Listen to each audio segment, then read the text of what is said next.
A 34-year-old project manager in Austin, making $91,000 a year, sat down last January to figure out where his money was going. He tracked every transaction for the month. No vacations, no new furniture, no big nights out, just a normal month. And at the end of it, he was still short by $430. So he asked himself a simple question: where exactly did it go? Here's the part that should bother you. His income went up last year. His habits didn't change, but somehow the gap got wider. This video is going to show you exactly why that happens. Not in vague terms, but mechanically.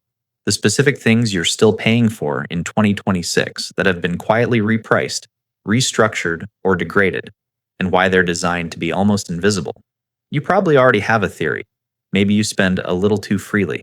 Could be more disciplined. That's a reasonable thing to believe. And it's also what you're supposed to believe. Because if the problem is your behavior, the system doesn't have to answer for anything. Here's where that theory breaks down. According to the Bureau of Labor Statistics, average household spending in the United States is rising at 5.1% a year. Wages are rising at 3.8%.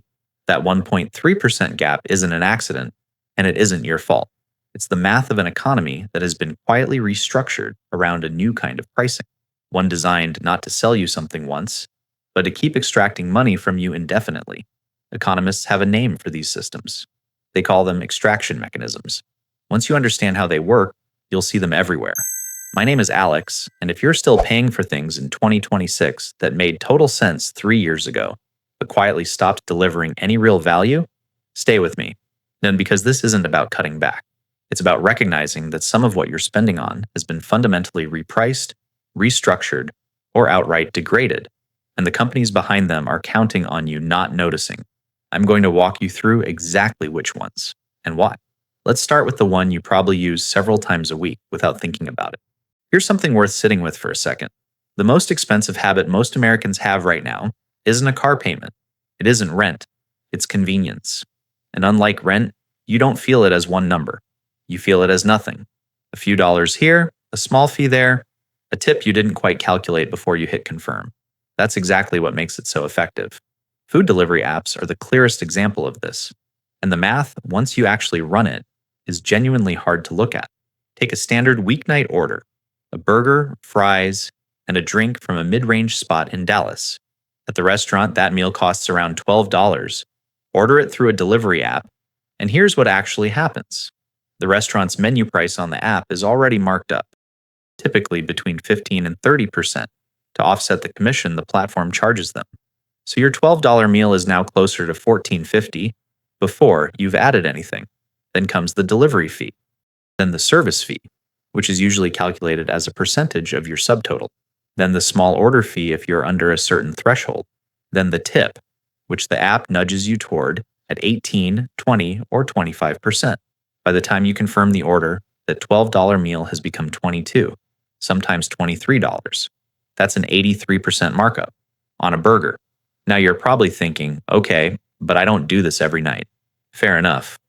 Let's say you use a delivery app twice a week, which is actually below the current national average for adults under 45. At that rate, you're spending roughly $176 a month on food you could have picked up for about $96. That's $80 a month in fees, markups, and tips, almost $1,000 a year. Not on food, on the act of not going to get it yourself. And here's where it gets strange. The apps know this math better than you do. That's not an opinion, it's their business model. DoorDash, Uber Eats, and Instacart have all publicly stated that their platforms are designed around frequency.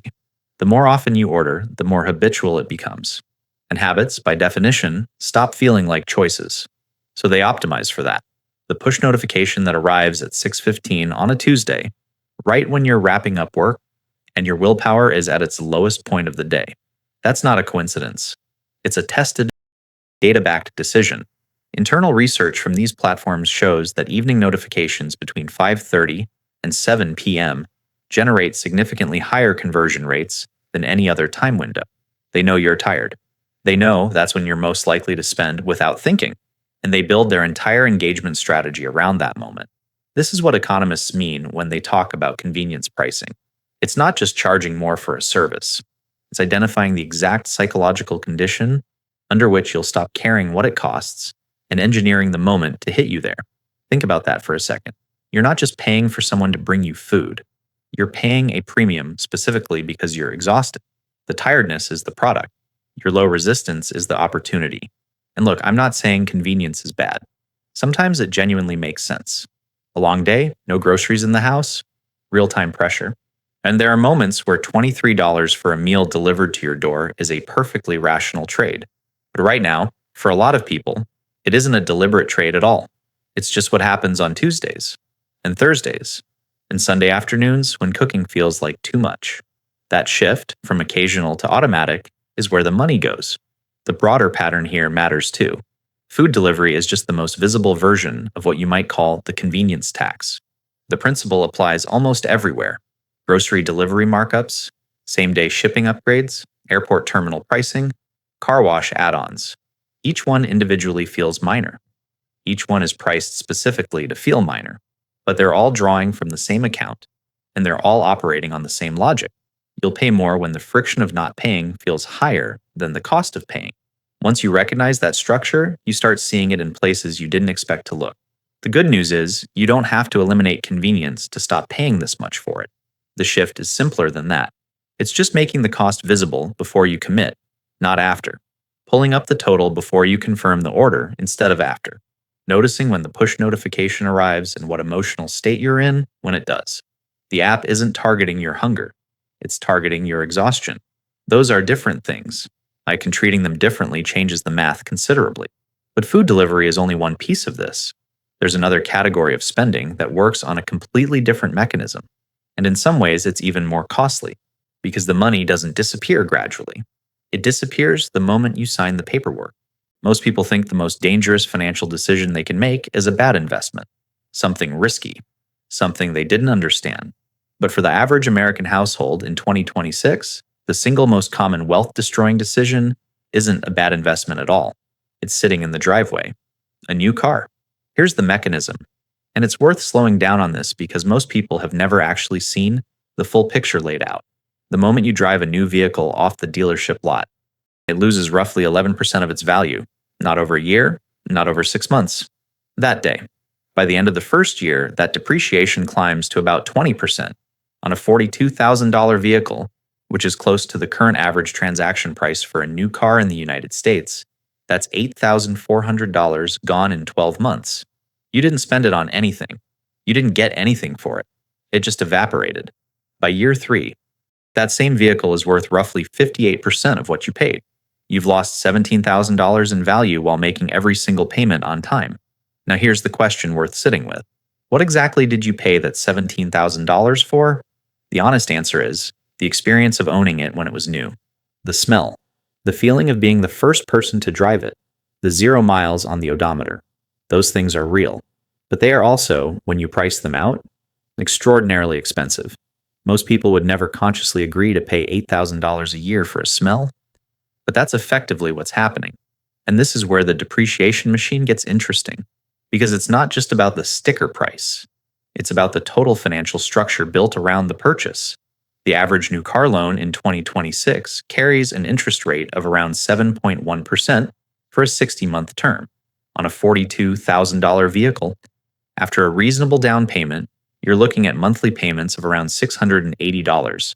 Over 5 years, you'll pay roughly $40,800 in principal and interest combined. Meanwhile, the car that was worth $42,000 when you bought it is now worth somewhere between $18,000 and $22,000. You spent $40,000 to own something worth $20,000. The gap between those two numbers is the real cost of the new. And most people don't add it up that way. They think about the monthly payment. $680 a month feels manageable on a $91,000 salary, and it is manageable. That's not the issue. The issue is that manageable and financially sound are not the same thing, and the auto industry has spent decades making sure you focus on one and not the other. Think about how car shopping actually works. You walk in, and the salesperson asks what monthly payment you're comfortable with, not what total price you're comfortable with, not what you're willing to spend over 5 years, just the monthly number. Because once you're anchored to a monthly number, the total becomes invisible. They can extend the loan term, adjust the rate, roll in fees and add-ons, And as long as the monthly payment stays in the zone you mentioned, the deal feels fine. The total cost of that decision can increase by thousands of dollars without you feeling it. That's not an accident. That's a sales system optimized around a specific psychological blind spot. Now, here's the contrast that actually changes how people think about this. The people who consistently come out ahead financially aren't driving beaters. They're not avoiding cars entirely. They're just letting someone else absorb that first year. A vehicle that's 12 to 18 months old, with 15,000 miles on it, has already taken the depreciation hit. The value has stabilized. The reliability data is real rather than theoretical, and you can often buy it for 25 to 30% less than the original sticker price, frequently with years of manufacturer warranty still intact. One guy, an engineer in the Chicago suburbs, made exactly this switch 3 years ago. Instead of financing a $44,000 new SUV, he bought a certified pre-owned version of the same model, 1 year old, 16,000 miles for $31,000. Same vehicle, same features, $13,000 less. He put the difference into an index fund. At a 7% average annual return, that $13,000 will be worth roughly $18,000 by the time he would have finished paying off the new car loan. He didn't give anything up. He just didn't pay for the privilege of being first. That's the actual lesson here. It's not that new cars are bad. It's that the premium you pay for new is almost never proportional to what you get for it. And unlike the convenience tax, which bleeds you slowly, this one hits all at once and then keeps hitting through interest payments for years afterward. Transportation is a tool. It gets you from one place to another. The moment it becomes a statement, it starts costing you in ways that don't show up on the window sticker. But at least with a car, you see the payment every month. You know it's there. The next trap on this list is more insidious because it's built specifically to stay below the threshold of what you notice. There's a specific number that tends to shock people when they first calculate it, not because any single piece of it is outrageous, but because of what it looks like when you add it all up.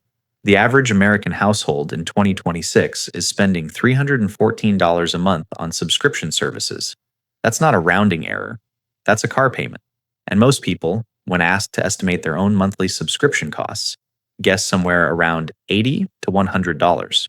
The gap between what people think they're spending and what they're actually spending is the entire business model. Let's walk through how that number gets built, because it doesn't feel like $314. It feels like nothing, repeated many times. Start with streaming. The original promise of streaming was simple. Cancel cable, save money. In 2015, that math worked. Netflix was $8 a month. You dropped a $120 cable bill and came out ahead. That trade made sense, but the streaming landscape in 2026 looks nothing like 2015. Netflix, with ads, runs $7.99. Without ads, it's $17.99. Disney Plus, Hulu, and ESPN Plus bundled together are around $24.99.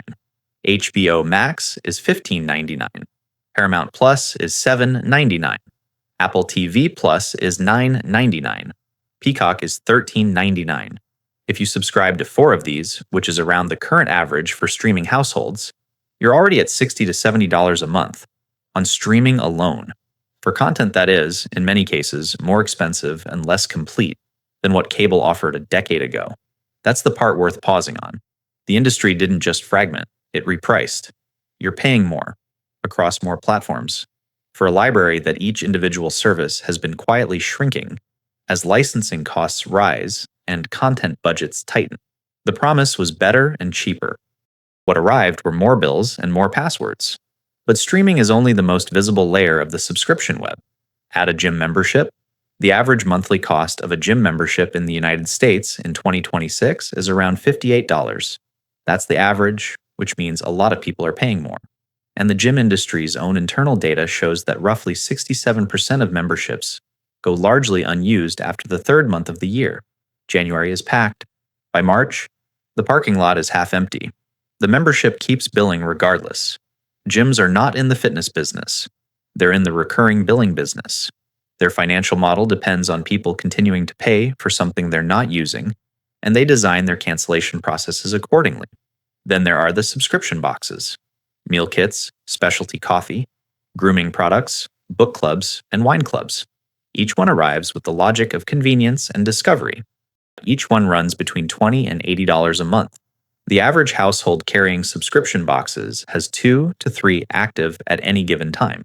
Then the software, cloud storage upgrades, antivirus protection, password managers, productivity apps, music streaming, audiobook credits. Some of these are genuinely useful. Most are priced individually to feel trivial. $2.99 here, $4.99 there, $9.99 for the one you use twice a month. Individually, none of them feels worth canceling. Collectively, they add up to $50, $60, sometimes $80 a month in software you mostly forget you're paying for. Here's the mechanism underneath all of this. Subscription pricing exists because it solves a specific problem for companies. A one-time purchase ends the relationship. A subscription keeps it open indefinitely. And an open billing relationship, especially one attached to a credit card with automatic renewal, has a powerful natural tendency to persist. Inertia does the work. You don't cancel because canceling requires a decision. Not canceling requires nothing. The companies understand this asymmetry better than almost anyone, and they build their entire retention strategy around it. There's actually a term in the industry for the revenue generated by customers who have forgotten they're subscribed. It's called passive revenue. Think about what that name implies. Your inattention is their income stream. This is why free trials are structured the way they are. You enter your card details on day 1. The trial ends on day 14 or day 30. The billing starts automatically.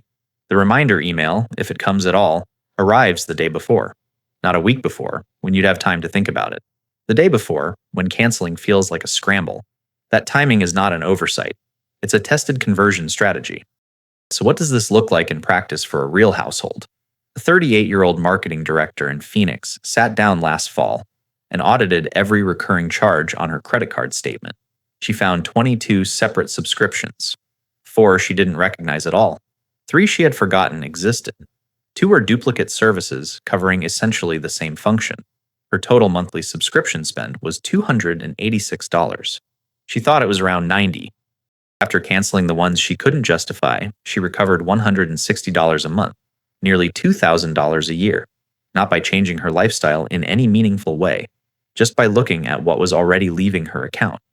That's the nature of the subscription web. It doesn't take a lot at once. It takes a little from a lot of places, forever, and it's specifically engineered so that the total stays just below the level where you'd feel motivated to do anything about it.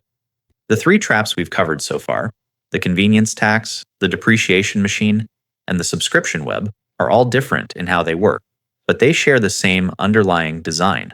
They're built to extract money at the exact threshold where you'll keep paying without pushing back. Once you see that pattern, the next question is obvious. What do you actually do about it? Here's something that doesn't get said enough. Awareness alone doesn't change anything. You can understand exactly how extraction mechanisms work, recognize every trap by name, and still end up in the same place 12 months from now. Because understanding a system and actually operating differently inside it are 2 completely separate things.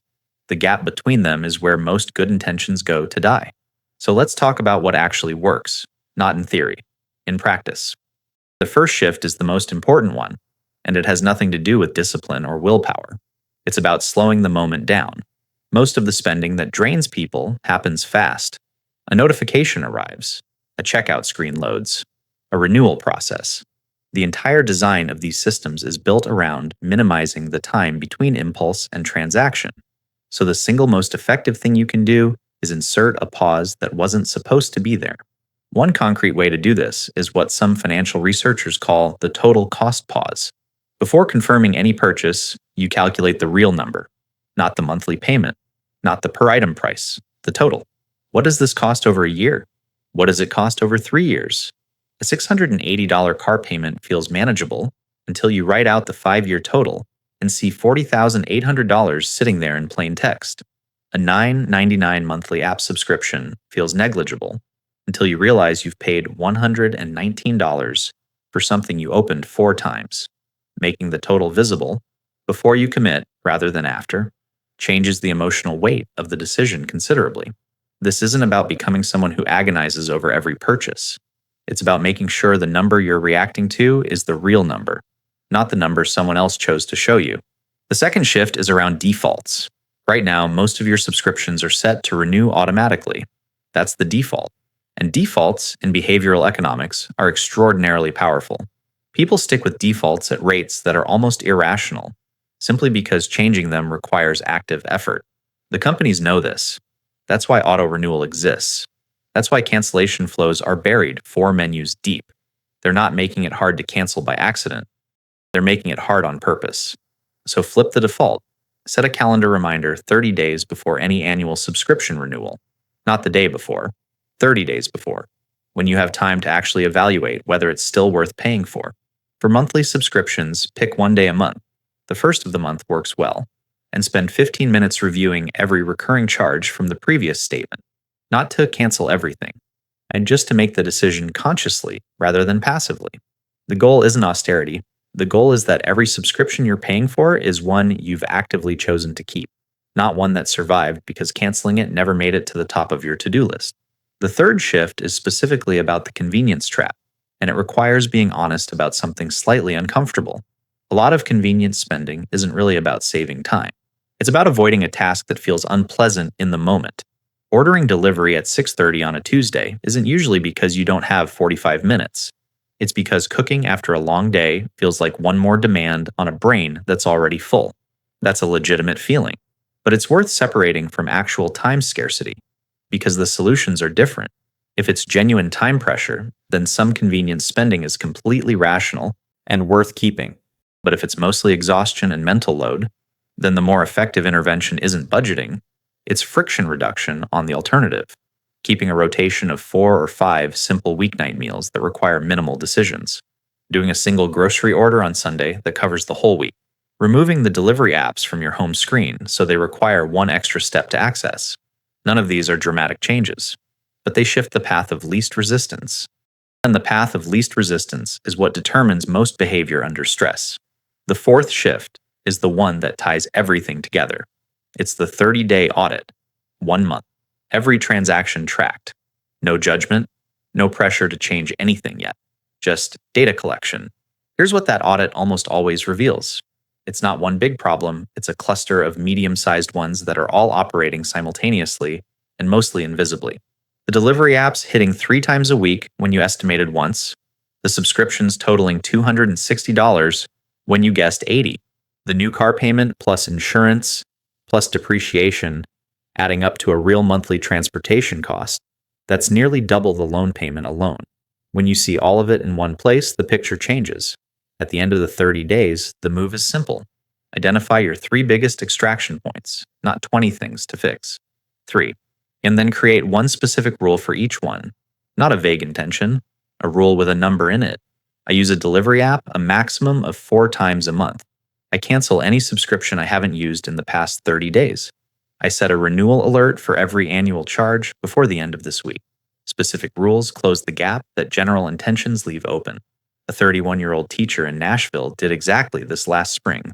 She wasn't in financial trouble, and she was just consistently ending months with less than she expected. After a 30-day audit, she identified 3 extraction points: delivery apps, 4 forgotten subscriptions, and a gym membership she hadn't used since October. She canceled the subscriptions, froze the gym membership, and capped her delivery spending at $40 a month. Her monthly cash position improved by $230. She didn't earn more. She didn't deprive herself of anything she actually valued. She just stopped paying for things that had stopped working for her. That's the whole mechanism. Not restriction, visibility. Once you can see exactly where the money is going, the decision of whether to keep sending it there becomes obvious. Here's what this all comes down to.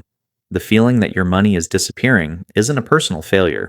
It's a predictable outcome of systems that are specifically designed to stay invisible. Convenience pricing targets your exhaustion. Depreciation hits before you leave the parking lot. Subscriptions persist because inertia is easier than canceling. None of this is accidental. What changes everything is visibility, not discipline, not sacrifice. Just seeing the real numbers before the decision, not after. So here's what's worth watching for going forward. Notice when a price is shown to you monthly instead of annually. Notice that canceling something is harder than signing up was. Notice when a purchase is solving boredom rather than a real need. Those moments are where the money actually goes. There's a related question that naturally follows all of this. If these systems are extracting more every year, What does smart spending actually look like in 2026? That's worth getting into next.